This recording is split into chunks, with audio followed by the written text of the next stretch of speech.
what are the 7 signs that you have tight hips and what can you do about it? This follows on from my 10-minute deep stretch for tight hips, which I shared last week. So I often get people saying to me, Karen, my hips feel tight. What can I do about it? Let me talk you through the 7 most common signs that your hips are actually tight and some ideas for what you can do to help with that.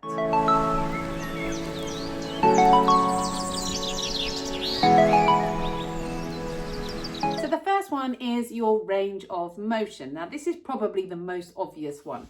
So when I say sit like this, to some people they can't, right? They can't get their hips down, their knees are up here, or just have to hold on because it feels really uncomfortable. But another one is when you are laying down on the floor, you might not be able to bring your knees in towards your hips. So perhaps you've got a reduced range of movement here. The other one that people might not think about in terms of range of movement is being able to let this hip come behind you and lifting the hip up without that back really dropping down to the floor. Your hip is a ball and socket joint, so it really should have a very good range of movement, twisting, side to side, rotation, forwards and backwards. So if you have noticed that there is a reduced range of movement, that's a good indicator that your hips are pretty tight. Obvious, right? What can you do about it? Well, you can work on that range of movement. There are exercises in Pilates such as your hip circles, which are brilliant. So I'm going to just show you with one knee, but where we've got this knee coming round. So that's good for your rotational movement, but also retaining the stability while you do it. You've got things like your shoulder bridge, where those hips are lifted, and we're going to bring your leg up and come into your kick. So all sorts of things in Pilates, and as a general rule, Pilates is really, really good for helping you manage your tight hips, not just because of the movement that we add, but because we strengthen bits that might be causing that reduced range of movement. Tricky to simplify, but Pilates is brilliant for the full package. So number 2, you have pain and stiffness. This might be something you notice when you've been standing for a long period of time, or perhaps you're just walking down the street having been sitting down for a long time, and it usually is that transition from being quite still to then trying to move that makes your hips go, they're really tight. A few places you might notice it. One would be down here. So if we're talking hips, not just your hip joint, but the hip muscles, your hip flexor comes from the knee all the way up to the back here. So you might be aware of that muscle feeling quite tight. What can you do about that? You can warm up, because warming up is going to help you to just relieve that pain and that stiffness. When we say pain, we always want to be working in a pain-free range of movement. If you had discomfort around the hips, me as a Pilates and movement professional, I would be thinking about where is the movement around the joints around that, so around the back and around the knee. So it's not just about stretching out your hips, although that's going to give you that instant relief. It's also about starting to think about what limits in your movement elsewhere have led to that tightness through your hips. Talking of pain, number 3, and this one deserves its own little slot, is that you feel pain in your lower back. So whenever someone says to me, Karen, I have tight hips, I say, can you feel it here or can you feel it here? So quite often that tightness in your hips refers into your lower back. Why? Let me show you. So I'm going to show you on my hands and knees just because it's a bit easier. If you look at my pelvis now, this is pretty neutral. I'll do my best to have my pelvis where God designed for it to be, which is there. But quite a lot of people have this anterior rotation. So the front of the pelvis is coming forwards. And if I show you from the side, it looks like that. What that does is that it creates this tightness through the front of the hips. So if this is your muscle and this is your pelvis, if the pelvis is rotated forwards, it tends to shorten this muscle.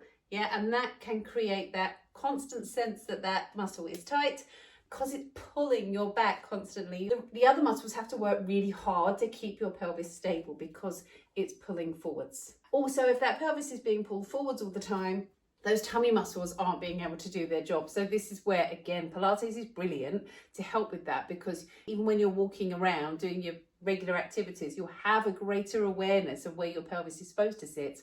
And that can really help with strengthening your tummy muscles, opening up those hips and just helping to manage it long term, right? And dare I say it, good old set of squats is going to be really helpful for you as well, because you want to build the strength in your glutes. Another reason those hips get tight is because our bodies are really good at sitting down. So we want to add a bit more movement and be better at moving, be better at squatting, be better at using those muscles, and then your hips aren't going to have to work quite so hard. So do you have trouble sitting down? Does this look like it's really uncomfortable for you?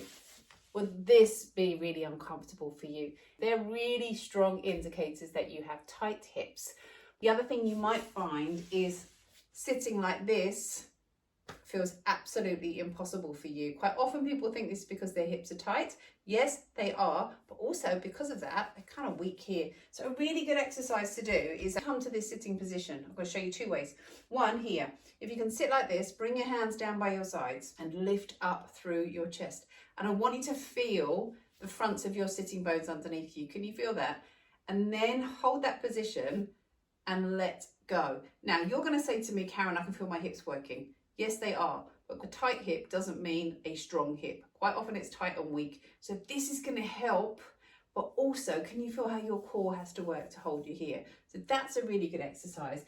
And if that feels really difficult for you, the other one to do is to sit against the wall. So you want to feel your hips come right into the wall, heels out and away from you. And you've got that seated position. Your hips don't have to work quite so hard for this one. It helps to get you more comfortable in that position. Number 5, you feel like your hips are constantly working. The best way I can explain this is if you come down onto the floor and either your knees are bent or you try and extend your legs, and all you can feel this kind of buzzing here or this kind of discomfort around the lower back.